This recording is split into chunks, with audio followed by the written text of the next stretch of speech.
Bueno, comenzamos con esta segunda y última reflexión sobre la libertad interior. Voy a comenzar con una lectura de la palabra donde el Espíritu Santo nos quiera llevar. Primera epístola de San Pedro, capítulo 3, desde el versículo 13. En la persecución. ¿Y quién os hará mal si os afanáis por el bien? Mas, aunque sufrierais a causa de la justicia, dichosos vosotros, no les tengáis ningún miedo ni os turbéis. Al contrario, dad culto al Señor, Cristo en vuestros corazones, siempre dispuestos a dar respuesta a todo el que os pida razón de vuestra esperanza, pero hacedlo con dulzura y respeto. Mantened una buena conciencia, para que aquello mismo que os echen en cara sirva de confusión a quienes critiquen vuestra buena conducta en Cristo. Pues más vale padecer por obrar el bien, si esa es la voluntad de Dios, que por obrar el mal. Pues también Cristo, para llevarnos a Dios, murió una sola vez por los pecados, el justo por los injustos, muerto en la carne, vivificado en el Espíritu.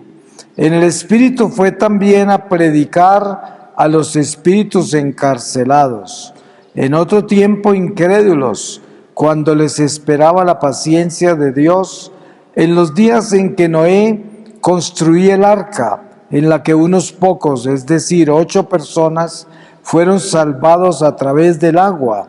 A esta corresponde ahora el bautismo que os salva, y que no consiste en quitar la suciedad del cuerpo, sino en pedir a Dios una buena conciencia por medio de la resurrección de Jesucristo, que habiendo ido al cielo, está a la diestra de Dios, y le está sometidos los ángeles, las dominaciones y las potestades.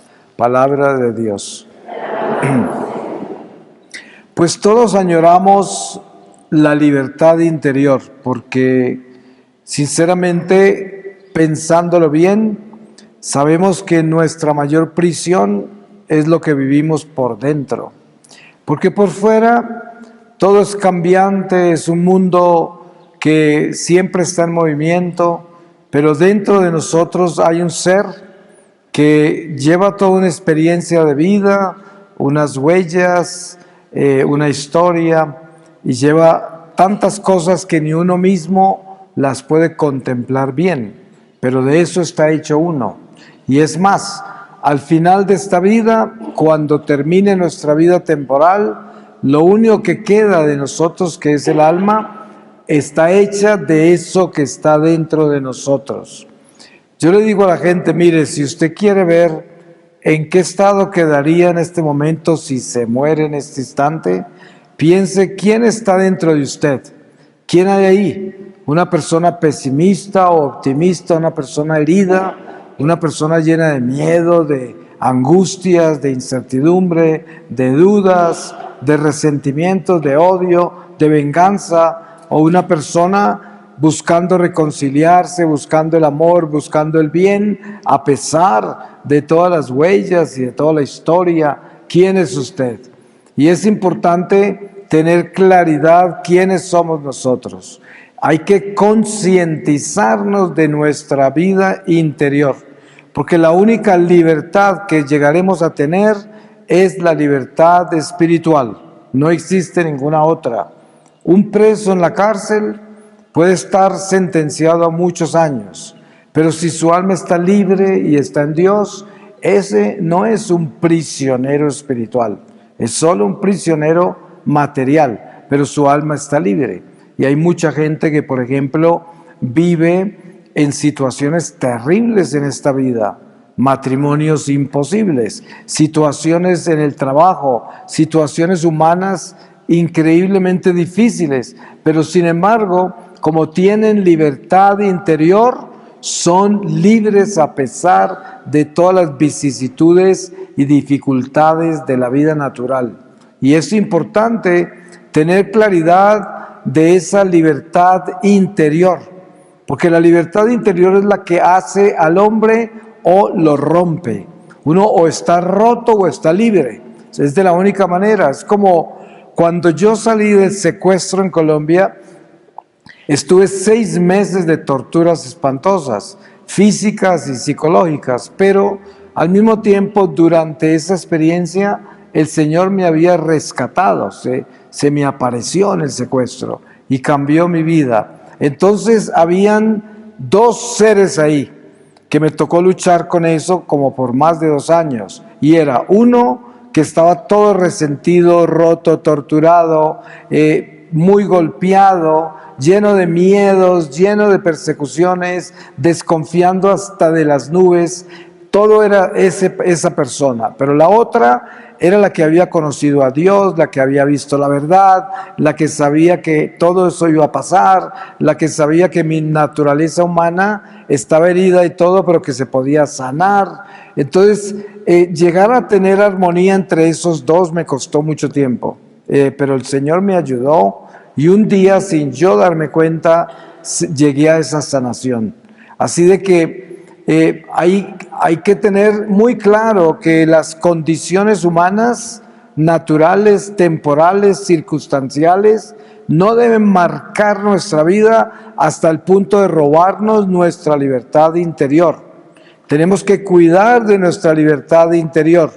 Para nosotros que estamos acá presentes y que tenemos el privilegio de poder llegar hasta un templo, como han llegado ustedes hoy, de poder tener este espacio para contemplar su vida en Dios, pues tenemos la posibilidad de que toda la miseria humana que traemos, las circunstancias que vivimos, en lo que estamos en este momento envueltos, son cambiantes desde adentro, porque el Espíritu, si está en Dios y si nosotros estamos viviendo una vida sacramental, una vida de oración y sobre todo una vida de obediencia y fidelidad a Dios, todo lo externo no solamente es llevadero, pero también puede cambiar.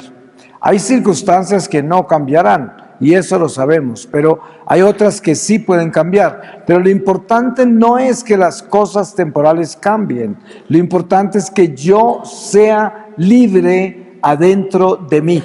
Eso es lo que importa, que yo esté libre adentro de mí.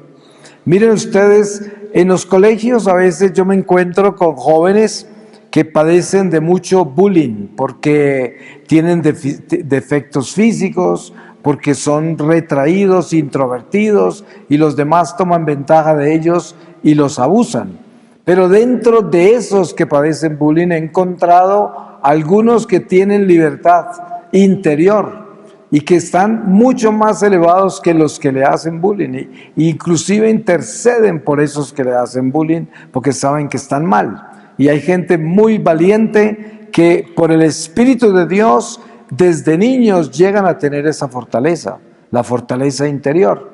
Yo me acuerdo cuando tenía 6 años, estaba en Colombia, en una ciudad donde vivían mis abuelos.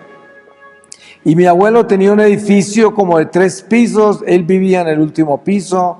En el segundo piso había un centro de salud que vivía muy ocupado siempre. Y en el primero había como un almacén de ferretería. Hubo un temblor de tierra de los más grandes que han habido en Colombia. Y toda la gente se lanzó por esas escaleras abajo, huyéndole al temblor porque ese edificio estaba así. Y claro, pues rodamos por las escaleras hasta la calle. Yo no sé por qué en los temblores de tierra mucha gente se acuesta en el suelo con las manos abiertas y ruegan. Yo no sé si aquí en México lo hacen en los temblores, pero en Colombia lo hacen. El caso es que había mucha gente así, gente histérica, de todo. Pero aparece una niña que sería de mi edad, tal vez, con una autoridad como ustedes nunca se la pueden imaginar. Y con una voz que todos la oíamos. Y empieza a hablar: dejen el miedo, todo va a pasar, nada va a pasar, mire, nada se ha caído. Y lo que se ha caído no ha caído encima de nosotros. Y nos echa semejante sermón, con una autoridad, con una fortaleza que dominó a todos. A partir de ese momento nadie se quejó, todos se pararon, todo se ordenó, y era una niña de escasos 6 años o 7. Pero miren ustedes lo que es la libertad interior. Esa niña no se asustó, esa niña tomó la fortaleza del Espíritu Santo y calmó a toda la gente que estaba histérica ahí, que la mayoría eran adultos. Y esa autoridad es la que yo estoy hablando, la autoridad que nos da la libertad interior. Y a veces en una familia de muchos hijos, el más pequeño es el que ordena a todos los demás. En un momento difícil, en situaciones complicadas, sale uno de los pequeños, habla y todos se quedan quietos, porque esa es la autoridad.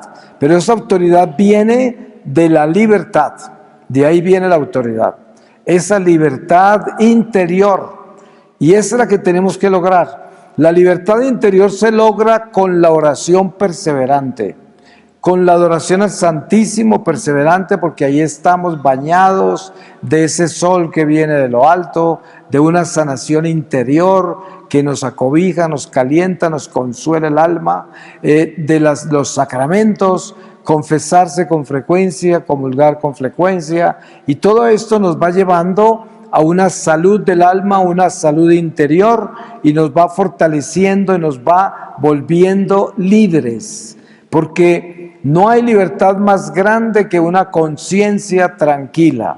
Por eso dicen, la mejor almohada para dormir es una buena conciencia, no hay otra almohada. Y esto, para adquirirlo, nosotros tenemos que hacer paz con Dios, con el prójimo y con nosotros mismos. Y en esa paz es donde nace la libertad.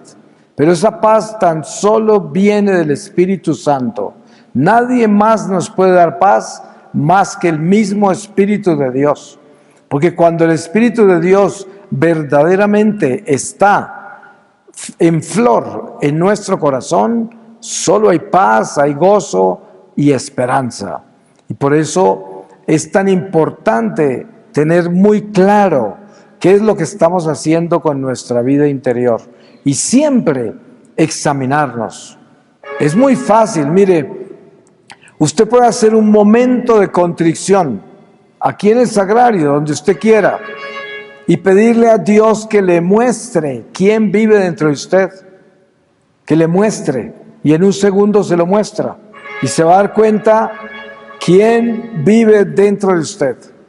Por seguro que no son esas trompetas que suenan afuera, pero sí es el alma que está buscando ese consuelo, esa paz. ¿Quién no querrá eso? Yo me acuerdo que durante mi secuestro, los guerrilleros que me tenían prisionero eran asesinos, ¿no? Y era gente muy mala, y eran muy jóvenes. Pero en algunas oportunidades, ellos hablando entre ellos, hablaban de que uno le decía, yo no sé por qué me siento completamente enloquecido, y ellos tienen un lenguaje muy ordinario, porque la mayoría de ellos no tienen ninguna educación de nada y hablan pues una jerga, pero yo entendía que estaban hablando de que estaban desesperados interiormente. No podían dormir, no tenían paz, nada. Claro, porque vivían asesinando, vivían haciendo el mal. De por sí me tenían a mí capturado ahí y torturándome en toda clase de formas. Pero se veía la prisión tan grande en que se encontraban dentro de sí mismos. Ni siquiera era en su trabajo, sino dentro de sí mismos. Y por eso el trabajo nuestro espiritual más importante de todos es asegurarnos que nosotros tenemos la mirada puesta en nuestro interior y asegurarnos quién vive ahí. Ustedes saben que el ser humano es muy astuto por naturaleza y nosotros cometemos graves pecados y los escondemos. Y resulta que esos pecados escondidos son los que causan las inquietudes, la zozobra, la angustia interior, porque a veces nos olvidamos de lo que guardamos. Es como la cajita de arena del gato. El gato entierra sus cosas ahí, pero si usted sacude un poco la caja, hiede, porque ahí está el excremento. Y lo mismo sucede con nuestro pecado. Nosotros astutamente cometemos un pecado y lo tapamos, nos olvidamos, nos ocupamos de otras cosas para disimular el pecado, pero ese pecado quedó guardado adentro de nosotros y está vivo. Y ese pecado actúa como tal, porque es un espíritu, el espíritu del mal. Y desde ahí va a detonar toda clase de explosiones que nos van a quitar la paz, que nos van a traer dudas, incertidumbres, angustias, presentimientos malos, y se nos olvida que la raíz de esas cosas son el pecado que tenemos guardado. Y muchas veces venimos a confesarnos y está tan guardado ese pecado que ni nos acordamos de él. Y por eso la limpieza interior tiene que comenzar por pedirle al Espíritu Santo que nos dé memoria de pecado, para que nosotros podamos desentrañar, desenraizar todo lo que está ahí sembrado que es malo. Ahora, ustedes saben que muchas veces el sacerdote cuando nos absuelve dice, y por todos los pecados olvidados. Y también mucha gente al confesarse dice, y perdóname Padre por todos los pecados que se me han olvidado, que en este momento no puedo decirle. Pero bueno, eso está bien. Pero lo que pasa es que para la reparación y la sanación interior es importante que tratemos lo más que podamos de acordarnos de los pecados, porque es como exorcizarlos, es desenraizarlos de verdad, es como sacar eso que está ahí. Es mucho más poderoso eso, mucho más fuerte. Ahora, ante el tribunal de Dios, si el sacerdote dice que nos perdona los pecados olvidados, quedaron perdonados. Pero entonces, ustedes saben que un pecado perdonado tiene que ser reparado. Cuando nosotros nos confesamos y nos perdonan nuestros pecados, salimos a vivir la vida de enmienda, o sea, de reparación. Y los pecados perdonados tienen que ser reparados. Por eso el apóstol dice, no hay nada que repare nuestros pecados más rápidamente que llevarle a Dios a la gente. Cada que nosotros inspiramos una persona, iluminamos una persona, exhortamos una persona con Dios, estamos recuperando mucho territorio que hemos perdido con Dios por el pecado. Estamos limpiando terreno y estamos limpiando el corazón al otro. Y esto es una ayuda común que va entre nosotros. Es como cuando oramos por las almas del purgatorio, que no sabemos quiénes son, pero intercedemos por ellas. En el momento que intercedemos por ellas es como si intercediéramos por nosotros mismos, porque es una escala de crecimiento hacia la luz. Así como el alma se beneficia, mi alma también.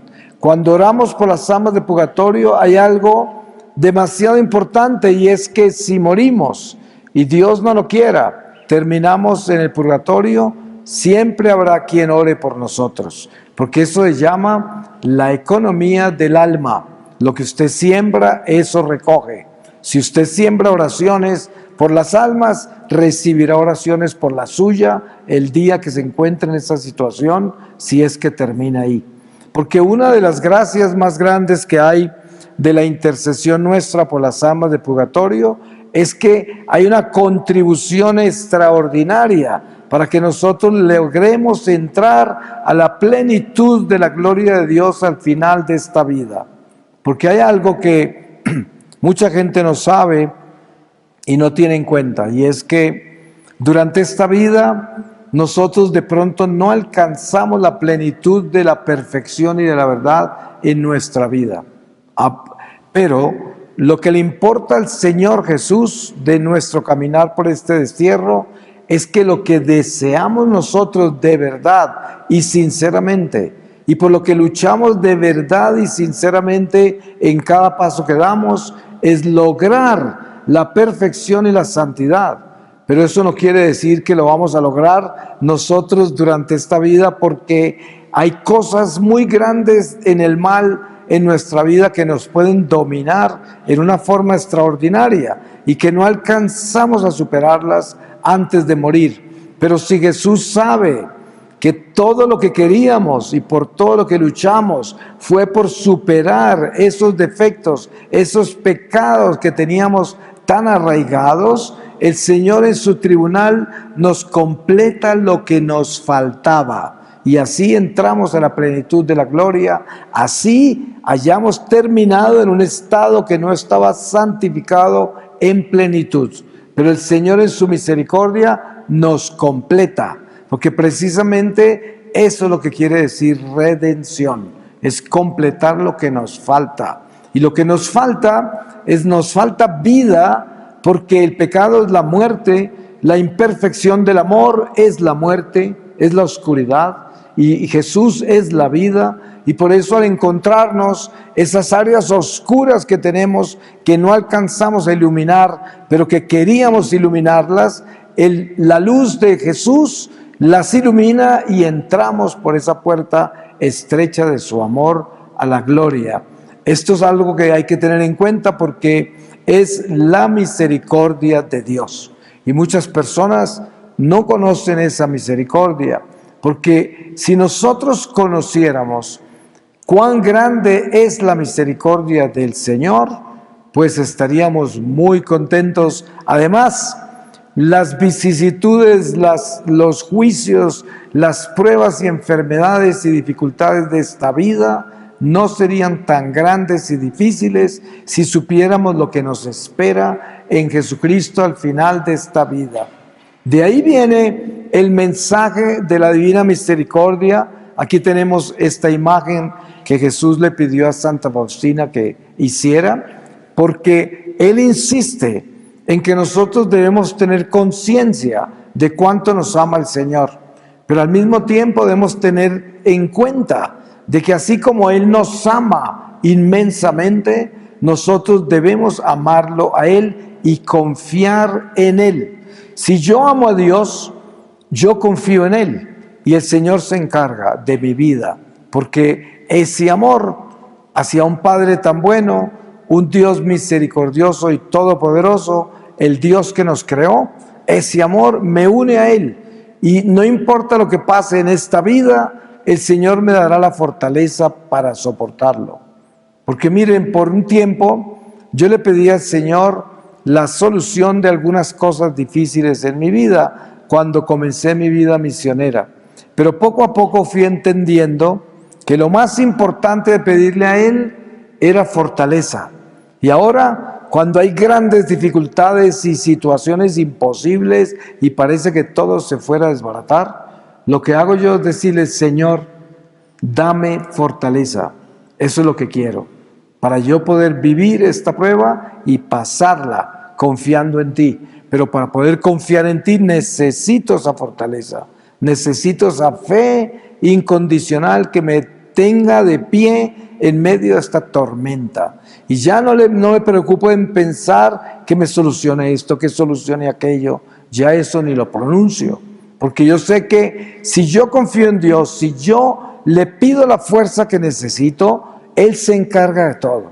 Por eso la palabra de Dios es muy clara cuando dice: busca primero las cosas de Dios y todo lo demás te llegará por añadidura. ¿Y qué es buscar las cosas de Dios?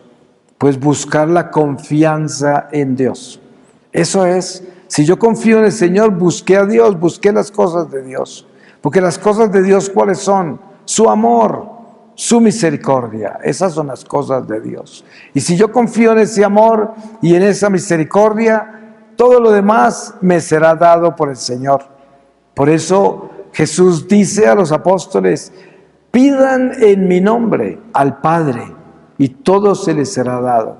Pero Él ya los había educado para que pidieran gracias de salvación eterna, no para que pidieran cosas materiales, sino que Jesús sabía que los apóstoles ya sabían pedir, ya entendían qué era lo que se le pedía al Padre.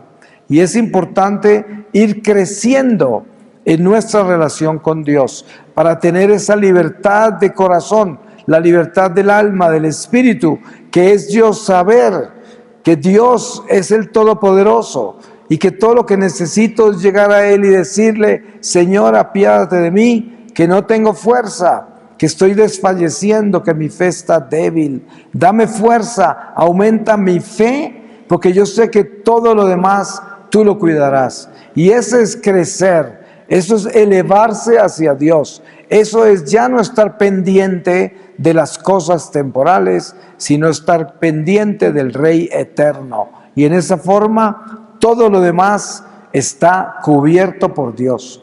Y las cosas que debo recibir, las recibiré.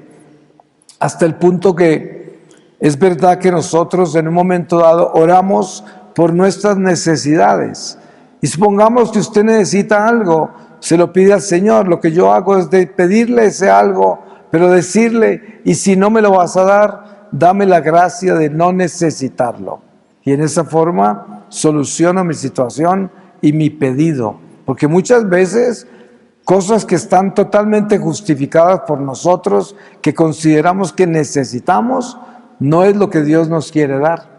Porque Dios tiene un plan con nosotros y nos está moldeando, y hay muchas cosas que evitan que seamos moldeados, por muy justificadas que sean. Entonces tenemos que abandonarnos a ese amor de Dios que duele, que es el divino alfarero, que al torcernos en esta arcilla nos puede doler la horma que quiere darle.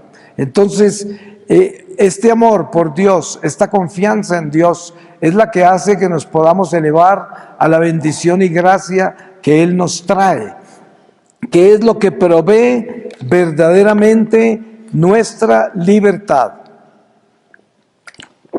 Mire, de nada se gana usted con pasarse de rodillas acá 3 horas rezando, con venir a misa, con confesarse, con darle limosna a los pobres y estar activo quién sabe en qué comunidad, si usted no tiene paz interior. Si interiormente usted no tiene paz, usted no tiene sosiego, todo eso que está haciendo no le sirve de nada. Entonces, ¿qué es lo que hay que hacer? Hay que buscar la raíz de esa angustia, de esa inquietud, porque tiene que haber algo que es el detonante, el detonador de todo eso. Y esto generalmente es el pecado. Generalmente es el pecado. No podemos vivir en ilusiones. Si yo no vivo en gracia a Dios, no puedo tener paz. De repente tengo indiferencia, un corazón de piedra que no siente nada, porque eso produce el pecado. Una persona que vive en pecado, cuando yo viví en pecado 33 años, yo no tenía ninguna preocupación. A mí nada me preocupaba, ni me angustiaba, ni me dolía. No me importaba lo que le pasara al prójimo, y me creía muy bueno, muy generoso, pero resulta que era que tenía un corazón de piedra. Cuando mi corazón comenzó a ablandarse, comencé a tener angustia porque me dolía tanto que yo decía: si esto se ablanda más, me voy a morir. Pero no, el Señor se encargó de enseñarme que si no tengo un corazón de carne, un corazón que siente, estoy muerto en el espíritu. Porque esa dureza de corazón, esa indiferencia, es una muerte espiritual. Y hay gente que tiene ese corazón de piedra, que lo tiene duro, y viene a la iglesia y participa en la religión en todos los aspectos, pero tienen corazón de piedra. Así eran los fariseos del evangelio, los saduceos, los escribas, eran así. Tenían un corazón duro de piedra, pero eran los más religiosos, y además conocían todas las leyes, los profetas, toda la teología del judaísmo se la sabían, pero el corazón era duro, un corazón de piedra. Así de que tenemos que asegurarnos que nuestro corazón esté sintiendo, que nuestro corazón tenga dolor, tenga contrición de nuestros pecados y que sienta el dolor del prójimo. Hay mucha gente que por la noche antes de acostarse se pone a ver todas las noticias del mundo y después apagan y a roncar. Y nunca se preocuparon por toda la gente que vieron morir, las tragedias a las cuales fueron expuestos, y ni siquiera una oración por toda esa gente que padeció, sino que la muerte de los demás, la sangre de los demás, es simplemente un espectáculo que me entretiene antes de acostarme. Así hacían los romanos en el circo romano. Es igual, no es nada diferente. La diferencia es que el coliseo nuestro está en nuestra habitación con el televisor. Pero hay que tener claro que nosotros debemos estar conscientes del dolor ajeno, al dolor del prójimo. Y si nos vamos a conectar con lo que pasa en el mundo, pues más vale que estemos preparados para interceder por todo ese dolor con el que nos encontramos. De lo contrario, no lo haga, porque eso va a testificar contra usted un día, por ponerse de espectador del dolor humano que a usted no le importa. Así de que pidámosle a Dios que tenga misericordia de nosotros para que aprendamos a buscar nuestra libertad interior. Haga usted ese ejercicio, preocúpese por eso. Mire quién vive dentro de usted. Si dentro de usted no hay una persona que tenga paz, sosiego, que tenga esperanza, el gozo de Dios, entonces usted sabe que tiene que trabajar mucho en su vida interior. Asegurarse de que limpie ese corazón. Hay cosas ahí que le están quitando la paz. Hay cosas que de repente usted no ha perdonado, de repente usted no tiene caridad, de repente usted tiene cosas pendientes con su propia vida que no ha solucionado. A veces la culpa que nos produce el pecado, que es algo que no debemos tener, porque cuando nos perdonan y nos absuelven, no podemos tener culpa, porque eso es dudar de la misericordia de Dios. Y el demonio quiere hacernos sentir culpables. Es muy común que uno encuentra gente diciendo, yo no sé qué me pasa, pero yo me confieso, y cuando termina la confesión parece que no me hubiera confesado, porque no me siento bien, como si no me hubiera confesado. Esa es la culpa. Y esa culpa es una imperfección de la relación con Dios, porque la misericordia de Dios nos limpia de la culpa en el momento de la absolución. Y eso es lo que debemos tener claro, porque hay muchas raíces que nos pueden quitar la paz dentro de nosotros. Hay pecados grandes que hemos cometido que dejan una huella inmensa. Esos pecados quedan en un estado de reparación, pero no pueden quedar en un estado de culpa, porque la culpa es negar la misericordia. Muy peligroso eso, hay que cortarlo, porque eso nos quita la paz. Voy a pedirle al Señor su palabra y les voy a leer a ustedes de la primera epístola de San Pedro, en el capítulo 2, desde el versículo 1, dice: rechazad por tanto toda malicia y todo engaño, hipocresías, envidias y toda clase de maledicencias. Como niños recién nacidos, desead la leche espiritual pura, a fin de que por ella crezcáis para la salvación, si es que habéis gustado que el Señor es bueno. Acercaos a Él, piedra viva, desechada por los hombres, pero elegida preciosa ante Dios. También vosotros, cual piedras vivas, entrad en la construcción de un edificio espiritual, para un sacerdocio santo, para ofrecer sacrificios espirituales, aceptos a Dios por mediación de Jesucristo. Pues está en la Escritura: he aquí que coloco en Sión una piedra elegida, angular, preciosa, y el que crea en ella no será confundido.